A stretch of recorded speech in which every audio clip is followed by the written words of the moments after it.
All right, good morning, everybody. We are starting our technical assistance call. It is August 5th at 10 a.m., and we have Mike Baker on the phone from DCEO, D. Reinhardt with Illinois WorkNet. If everybody is ready to go, we can start with the first question that we have in the screen in the chat pod.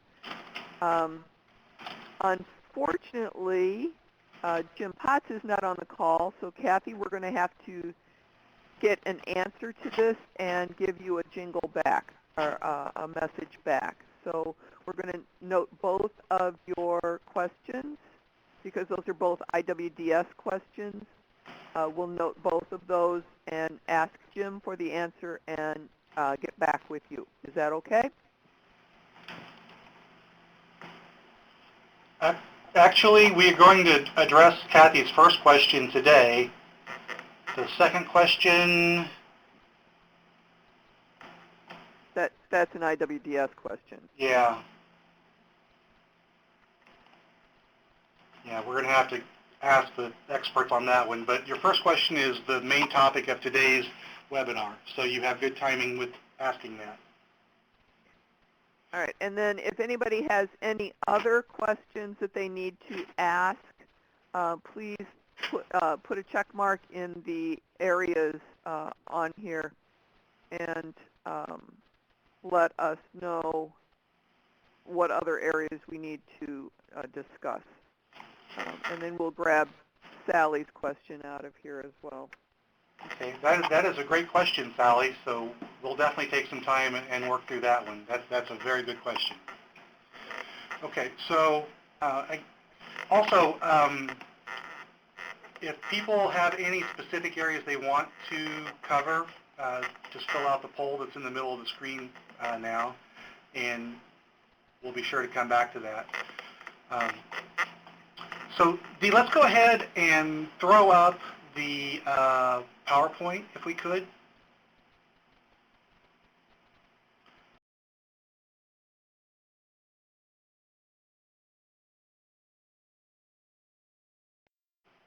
Okay.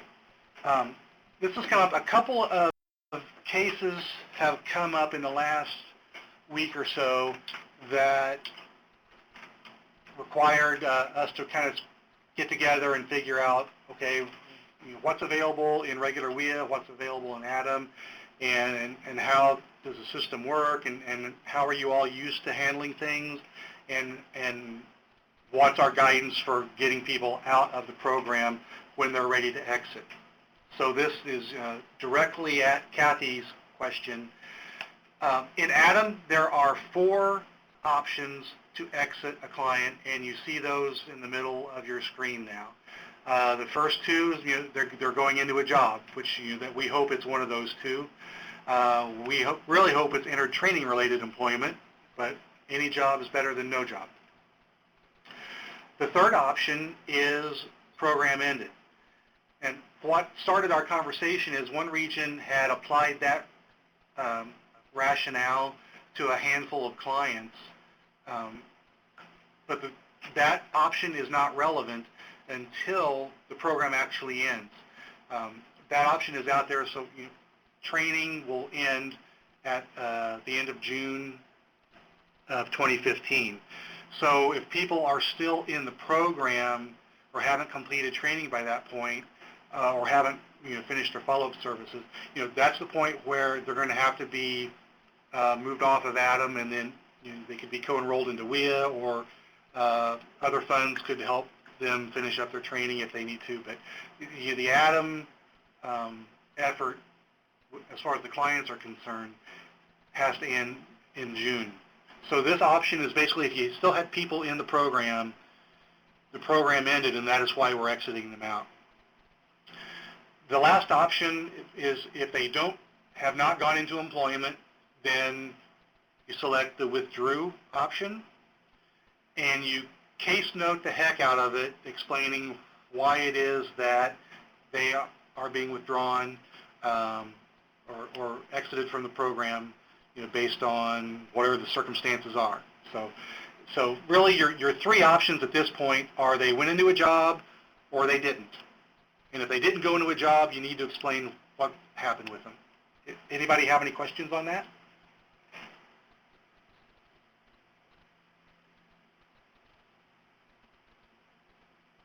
Okay. What's our next slide, Dee? Okay.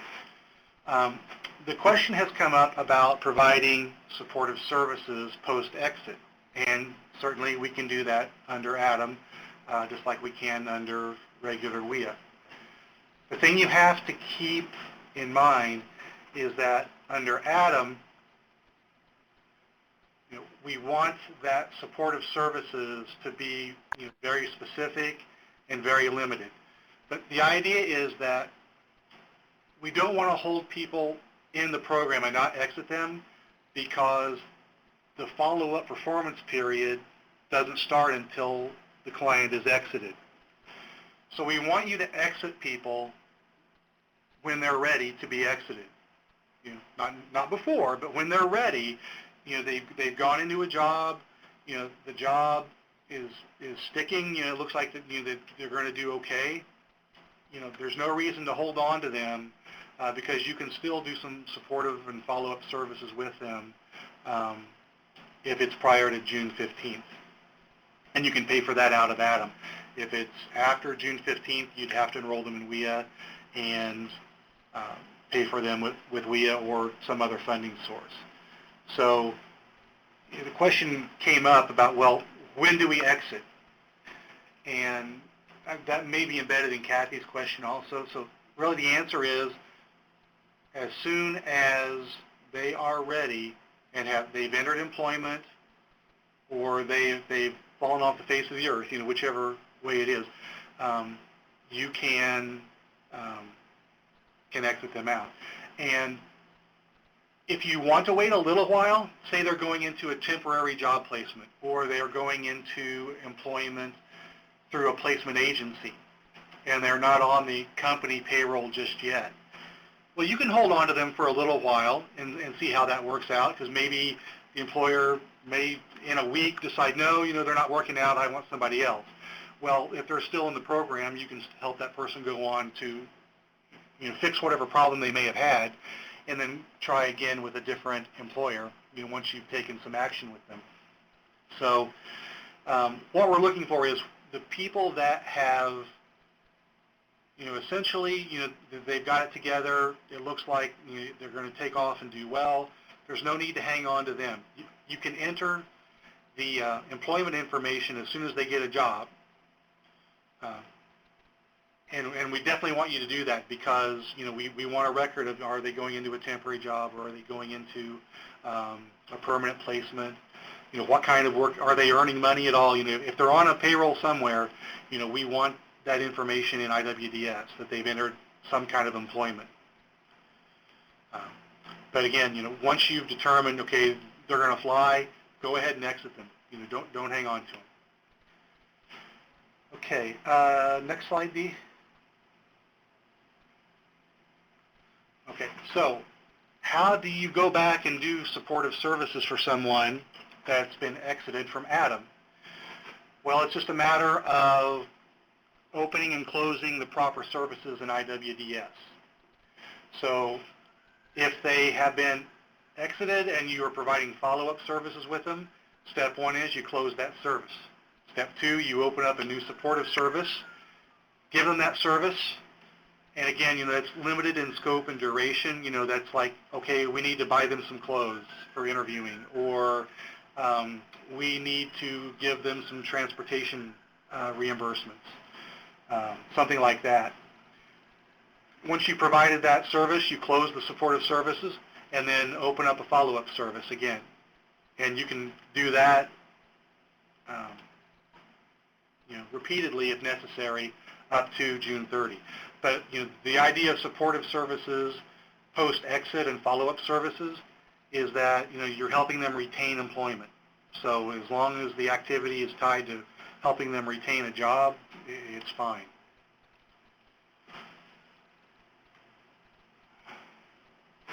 Okay. Mike, one of your slides refers to June 15th. the other slide refers to June 30th? The actual date is June 30th, right? Yes. Yeah, at the bottom, step 5 here at the bottom on this slide, all services that are funded by ATIM to clients must end June 30, 2015. Okay. So does anybody have any questions on exiting, about when you should do it or how you should do it? So does that, Sally, does that answer your question? And Kathy, does that answer your first question?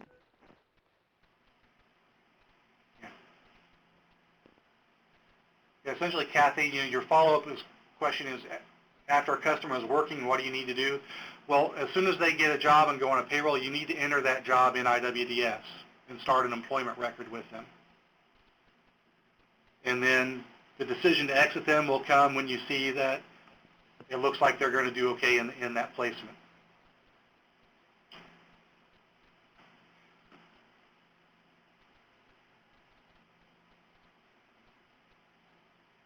And while we're waiting for Kathy and Sally to type, do you want to answer Mike Pierman's question? Oh. Can we request a cash advance for a new ATIM student? For what purpose?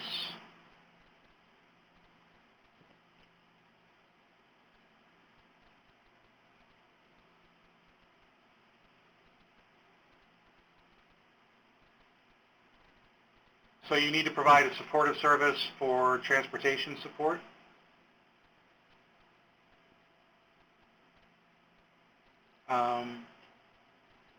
Well, I don't know that you would need to. I mean, if you purchase a gas card for them, you've incurred the cost and can be reimbursed right away. So, I mean, there will be delay in the first payment.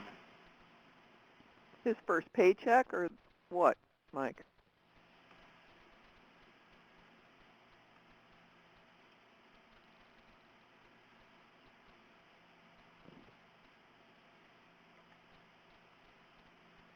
Oh, a mileage reimbursement. Okay. What I would suggest is buy him a gas card to get him started.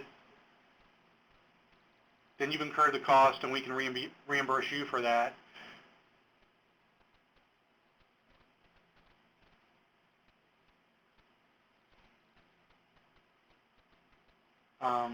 And I will check. I don't think that there's a problem with that, but just let me double check. I mean, we're talking less than $100, I assume, right? Or $200 maybe, tops?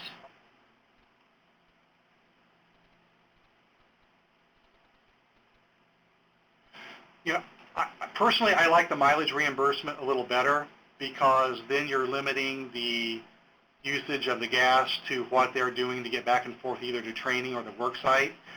Whereas if you buy them a gas card, they could drive to Montana, or at least part of the way to Montana on your gas card. So. What car are you driving in to get to Montana from here? Well, it doesn't exist. Yeah. But they can get part of the way there, I guess. So let me check on that. I don't think that's a problem, Mike, but let me double check just to make sure. I'll have an answer for you this morning. So do we have any other questions about Mike's 3 slides here?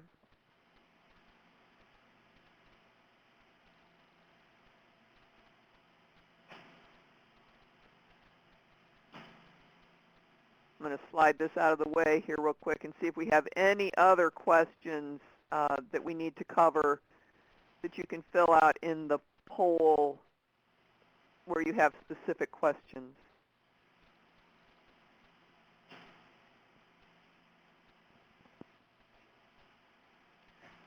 Well, I have a question for you all to ponder, and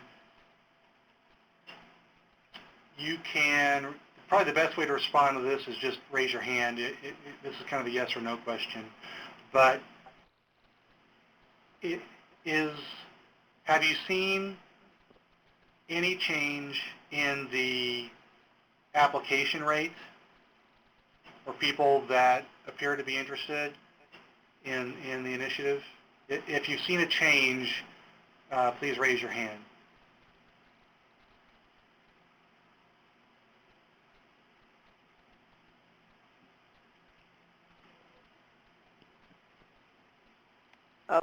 Now my question would be, is it a positive change or a negative change? Well, that's my next question. I was looking to see if anyone else would raise their hand. So if it's been a positive change, raise your hand.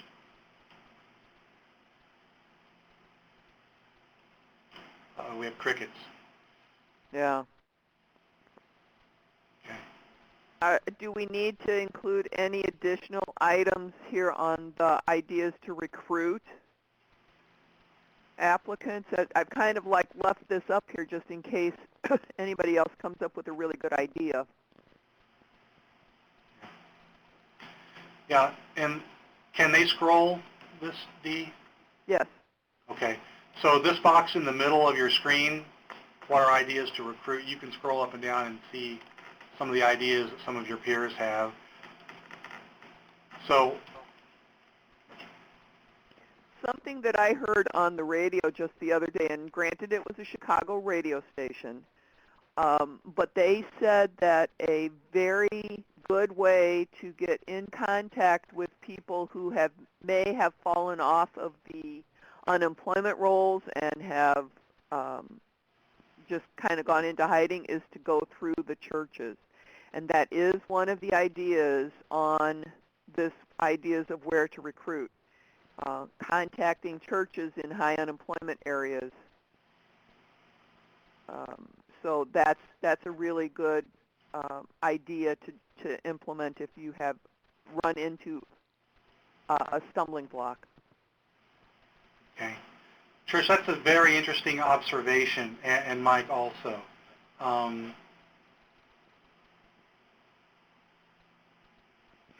Is there a way that phones could be opened up if people call in? Well, they've already called in. Can we open up the phones? I just need to know who needs to, like, they need to call in. Some of the people are on speakers. Okay. Well, I'm curious to have Mike and Trish talk a little bit about what they're experiencing, because I think those are pretty universal, just varying degrees. So I'd like everybody kind of to type their phone number in and then call in so that I can open them up. Okay. So Mike and or Trish, type your phone number in and then dial into the 866-821-1611 number so that I can open up your phone line. Yeah, the phone number for the webinar is at the very top of the screen in the middle. I'm on, so you can't dial in, Trish?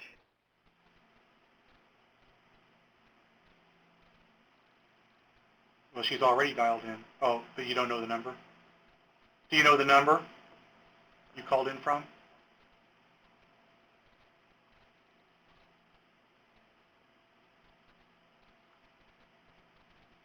There you go. All right. All right. Trish, you should be unmuted so you can go ahead and speak.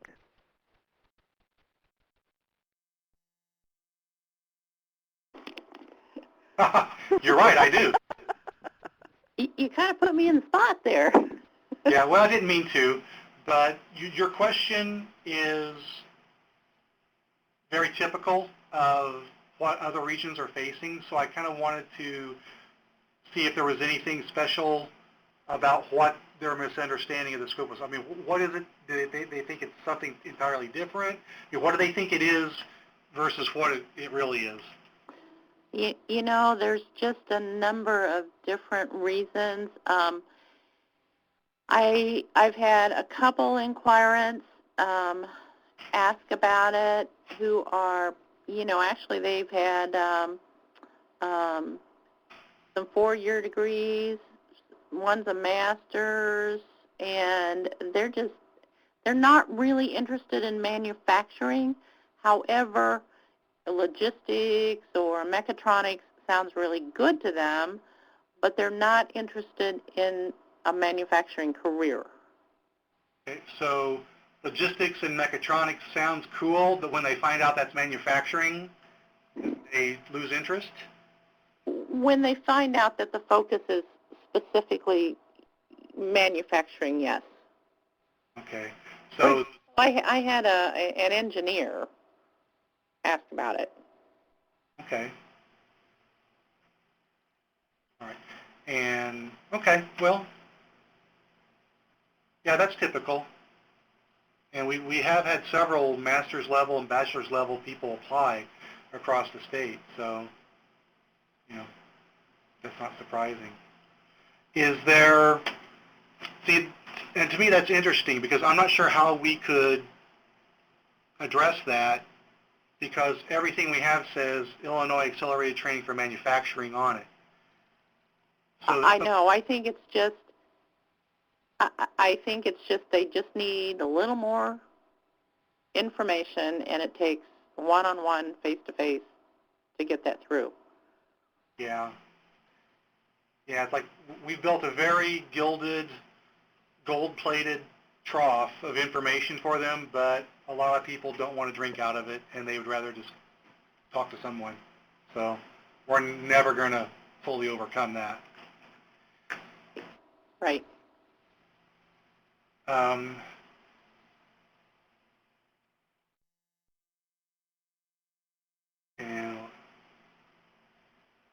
interesting.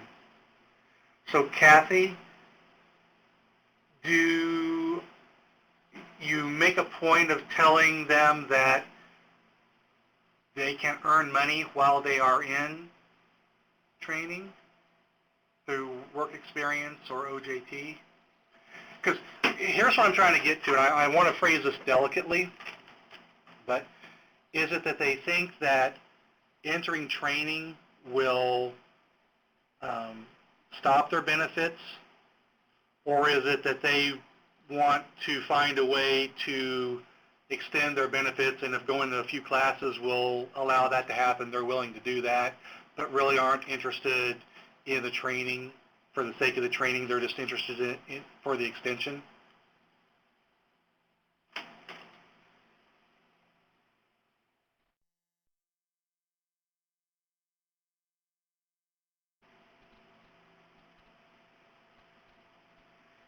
And while you're typing, I mean, because certainly we do not want to even, we don't even want someone coming in that's the only reason that they would want to apply is just to extend their benefits, so it's good they self-select out on their own. And Kathy, what area are you in?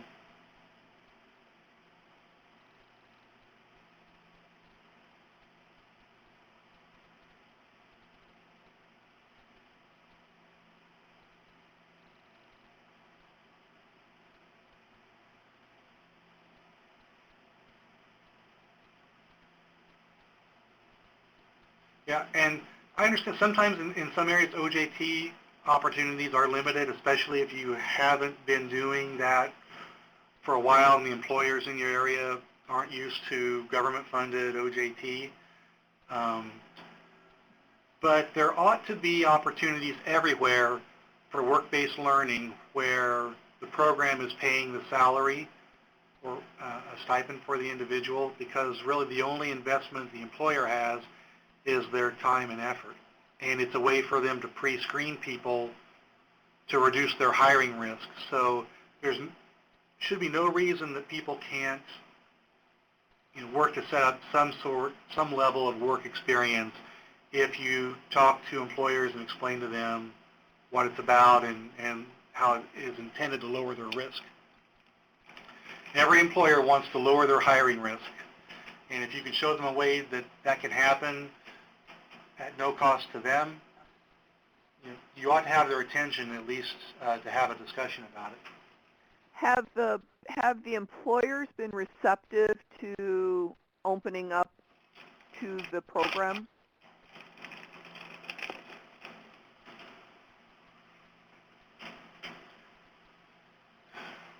Yeah.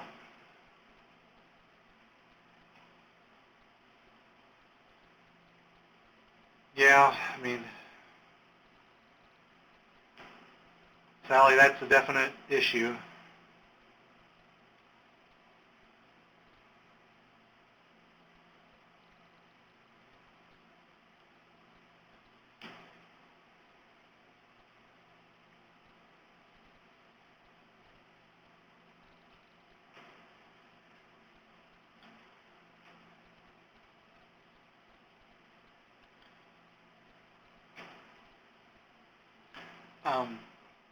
Well, let me ask this while folks are typing.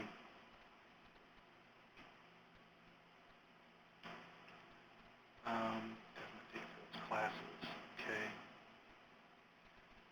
Okay, Cindy, those classes can start,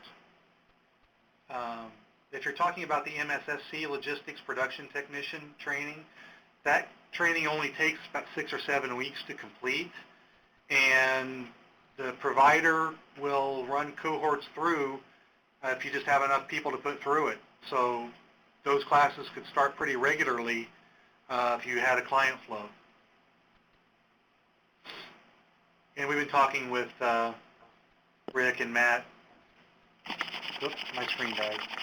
We've been talking with Rick and Matt about that. Well, Mike, also, hadn't we discussed that if there were, was there any discussion about remote training? So like if Cindy's in LWIA 24, but there was a class up in the collar counties, could they remote into the class using technology? Did we discuss that at all? Well, not lately. I'm not sure with Cindy directly, but the very first MSSC course, the Intro to Manufacturing and Safety, is available online at John Wood College, and everybody across the state pays the same online rate, so it's relatively inexpensive. And they were adding or about to add additional MSSC modules to their online category. Now, online's not for everybody, but anybody with an associate's degree, online will be easy. With a high school diploma, depending on their reading level, it still should be achievable because that first test really is applied reading. So in that logistics training, there are 6 modules. So the very first module, everybody can do online across the state if necessary and get that one out of the way. Then I'll check with John Wood and see if they've added the other modules yet, and if they have, then everybody anywhere is able to do that. The only glitch is you need to have a testing facility that's certified close to you so you can send the person off to take the final test because it has to be proctored. But we have worked with your region down there, Cindy, to have that set up, so that should not be a barrier. Oh, thanks for the link to John Wood. And the individual to contact there, if you're interested, is Pam Faust. She's the dean that is in charge of that program. Pamela Faust is her name.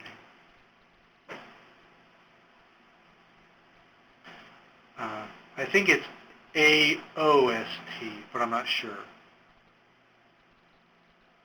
But anyway, that's out there. So even though, you don't have a definite start date on the classes, really that's a function of, I think, not having clients to put into it. If you showed up with 10 clients, they say, okay, we can schedule you on a certain date. And because that training is so short, you can run a bunch of cohorts through that training before June of 15.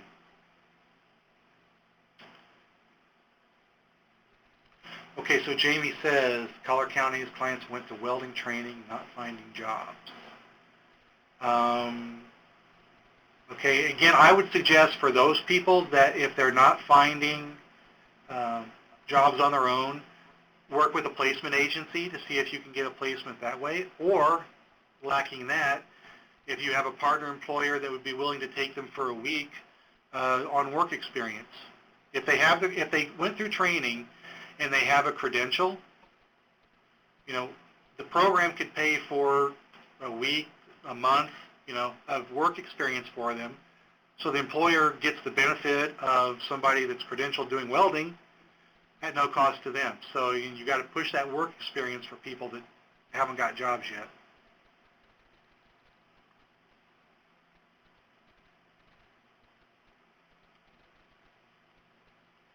I know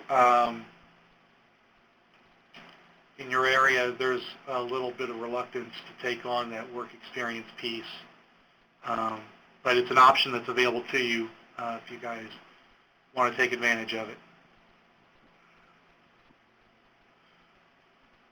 Also, if anybody needs the handout, that the slides that Mike showed, it is in the file pod underneath the What Are Ideas to Recruit pod. You can download that. And I've noticed that we have several people on the call that have not checked in by area, so if you could please do that in the pod next to the chat pod, I would appreciate that from everybody. Yeah.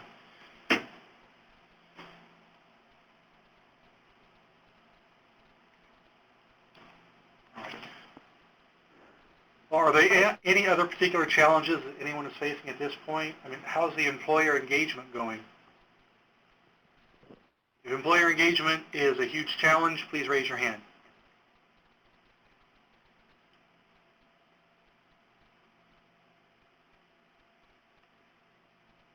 Okay.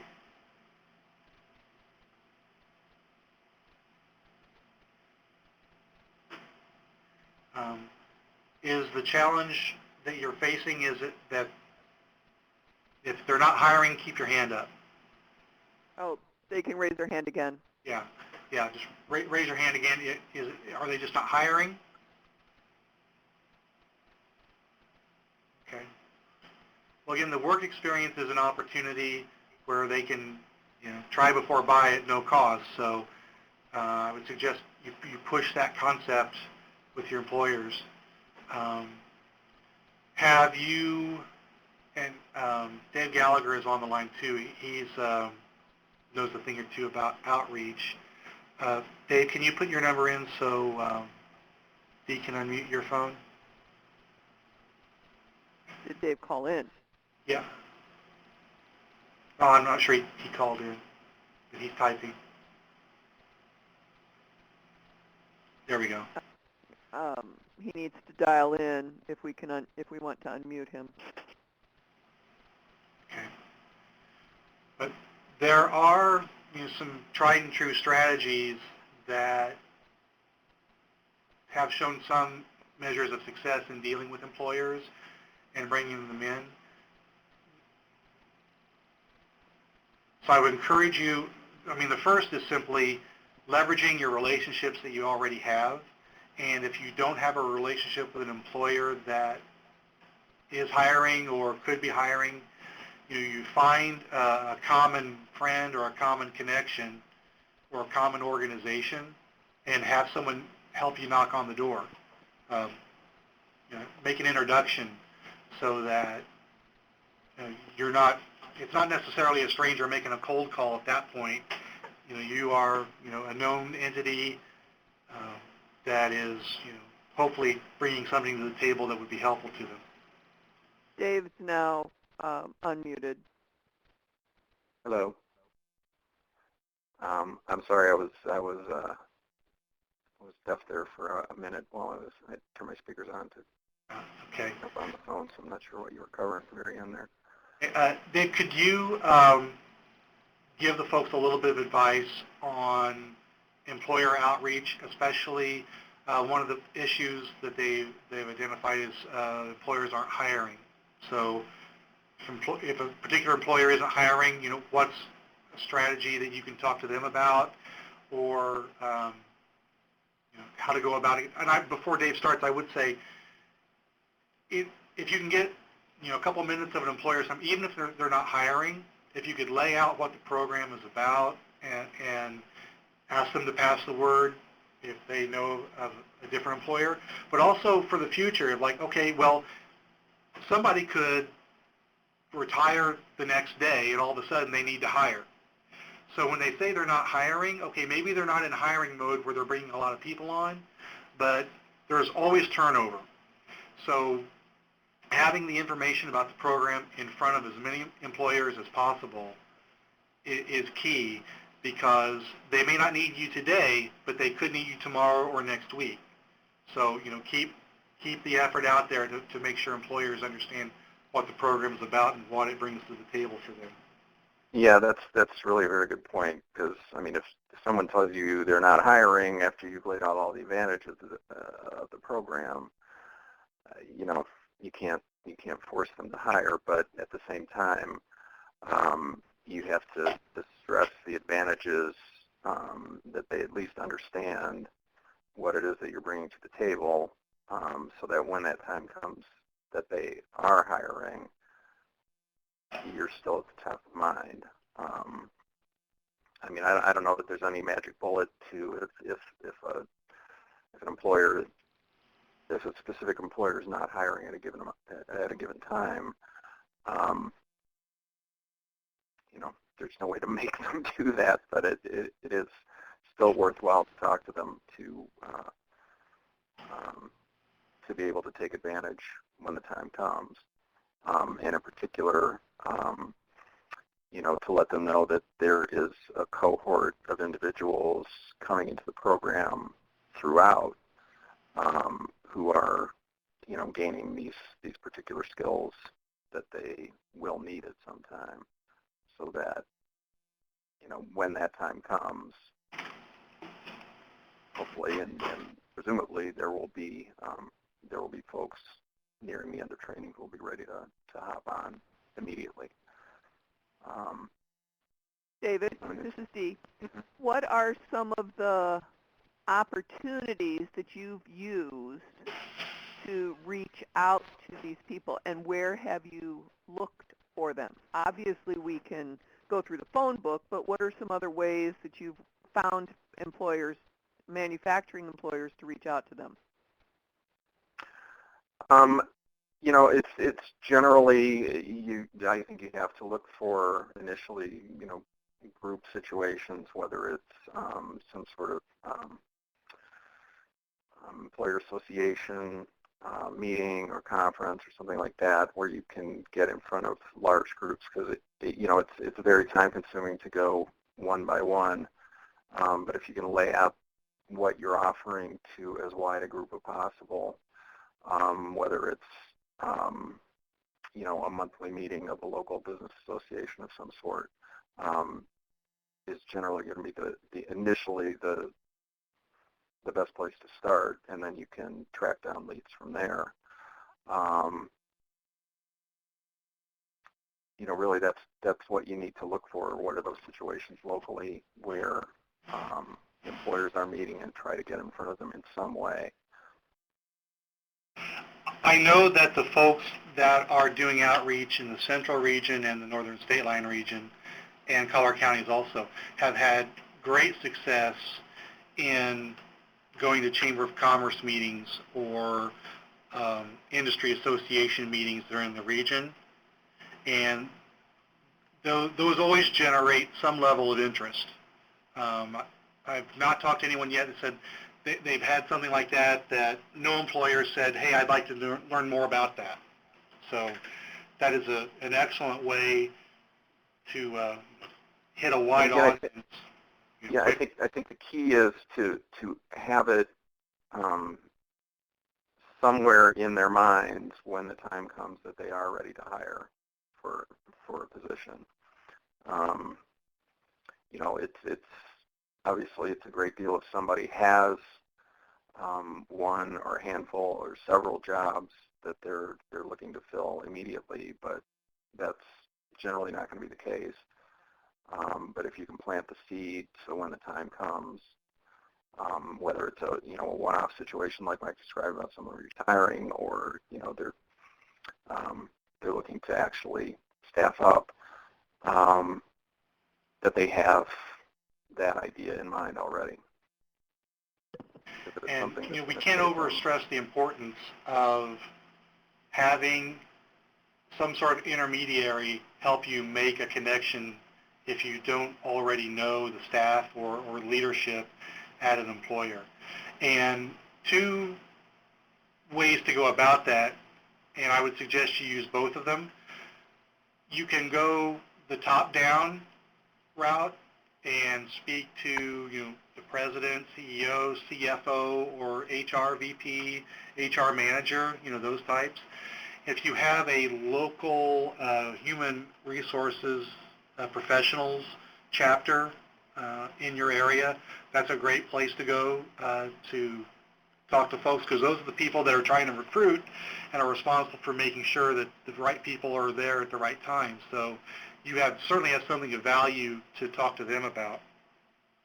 The other avenue is to talk to the line supervisors and ask them, what do you need? What do you see coming down the line? If somebody wanted to work here, what would they need to know specifically? And then, well, hey, you know what? Our program takes care of all those things, and they're going to have a credential, and you can even give them an OJT if you want to train them your way, and we'll pay for most of that that training cost or wage cost if it's an OJT. So, there are definitely two avenues to go about that, and you should use both of them. It's just and leveraging the relationships you've got and making the most of them.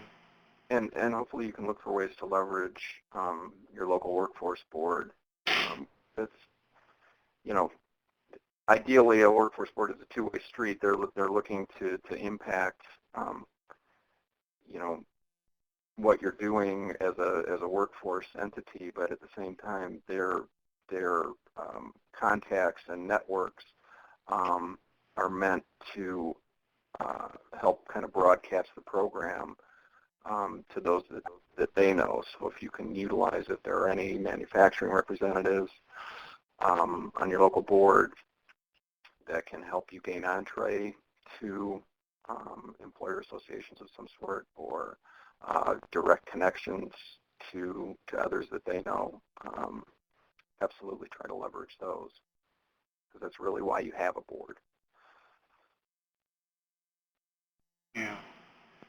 Well, and if all else fails, could somebody get in touch with Jim Nelson and ask for an introduction, as long as they're a member of the Illinois Manufacturers Association? Yeah, they certainly could. I was about to mention that, actually. The Illinois Manufacturers Association is a state partner in the ATIM initiative, and they are available to come out and talk to folks or provide information or a letter of support or a letter of introduction. You would have to know if they're a member, though, or if you have someone in mind, you could send us the information and we could find out if they're a member. Because the IMA doesn't just give out the list, but if you already know they're a member, well, we have a contact that can open a door for you. Hopefully, anyway. That's the idea. And there may be other associations. I know there's Illinois Valley Industrial Organization, the Northern Business Alliance up in the Collier Counties area. So, there are regional organizations as well that certainly are worth spending some time on. But again, it's just, leveraging every possible relationship and connection that you have, because you may not know somebody, but somebody knows somebody who knows a guy. So you just got to keep the tentacles expanding. And there may be those on the boards of some of your partners that can help in that too. Someone on the local community college board can, or board of trustees or what have you, locally, it'll help in that way too. Yeah. Mike asked a good question. Can truck driver training qualify under logistics?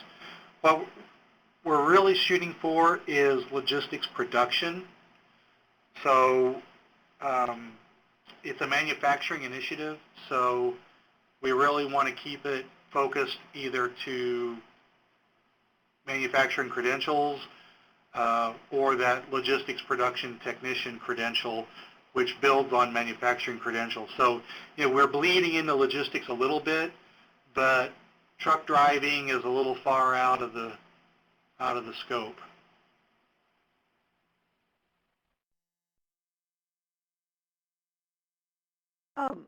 Mike, I also was typing a few things into the chat pod, and LinkedIn is a really good way to warm up a cold connection.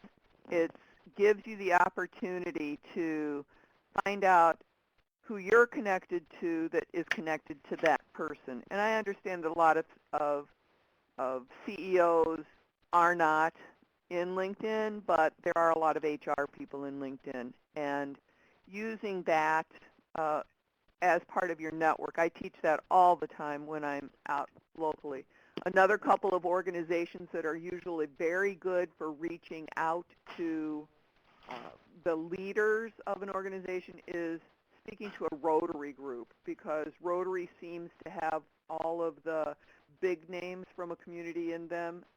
So I know when I was working with KCDE, I used to have a circuit. Whenever we had a new program come up, I hit all of the Rotary groups within our area.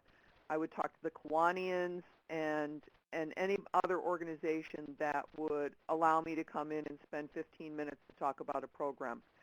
So using some of those connections locally instead of just the business-related organizations, you might reach somebody who doesn't belong to one of those business organizations by reaching out to the social groups, or the service groups, I'm sorry. Yeah. That's a fantastic idea, Dee. Definitely one that's worthwhile. And for those of you that are on LinkedIn, there are manufacturing organizations and groups in LinkedIn that I have actually joined myself and has created some connections and opportunities for the ATIM initiative. The IMEC program has a Grow Illinois Manufacturing Group. There's a Workforce Innovators Group that's related to all the national WIF projects, so you can kind of see what else is going on. Illinois WorkNet has the Virtual Job Club.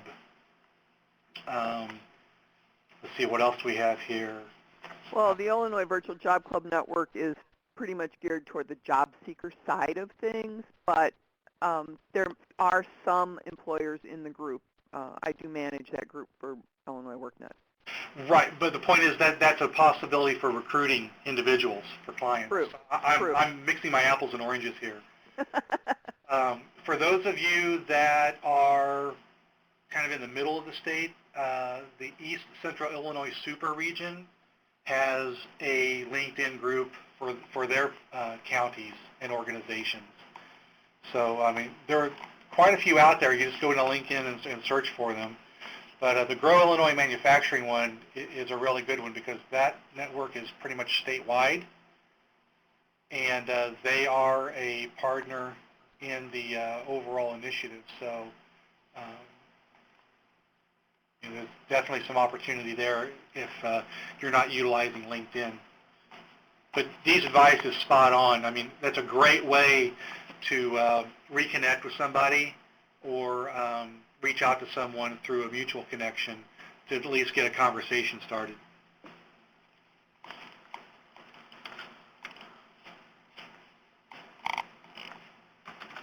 All right, do we have any other questions from the audience? If not, we will be closing down our technical assistance session today. Our next session will be on August 19th. I urge you to invite all of your cohorts and compatriots to participate. We do have some useful information on these webinars, and we hope that you are taking away nuggets from each of them.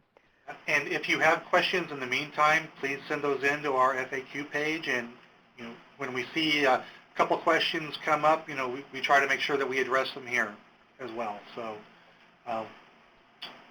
go ahead and send those in, and we will jump on them. Thanks a lot. Have a great week. Okay. Thank you, everyone.